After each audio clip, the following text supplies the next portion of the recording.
আরেক ভাই প্রশ্ন করেছেন যে স্বামী স্ত্রীর মধ্যে যদি কেউ একজন বেনামাজি হয় তাহলে কি তাদের বিবাহ টিকে থাকবে? ইসলাম কি বলে? ইসলাম কি বলে আগে জানতে হবে। বেনামাজি কাফের না কাফের না, আপনি কি জানেন বলেন?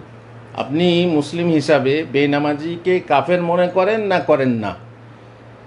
কোন ফতোয়া আপনি মানেন? বেনামাজি কাফের না কাফের না? যদি বলেন কাফের তাহলে বিয়ে হবে না নামাজি বেনামাজির। আগে বলেছি, আগে প্রশ্ন উত্তর হয়ে গেছে।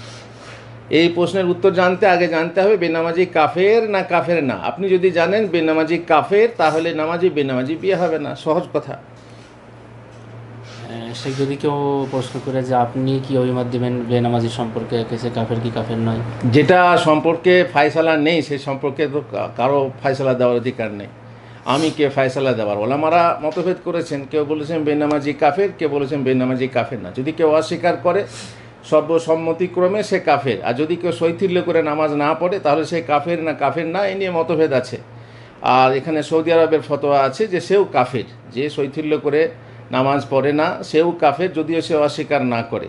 তো এই ব্যাপারে ফায়সালা দেওয়ার তো কিছু নেই।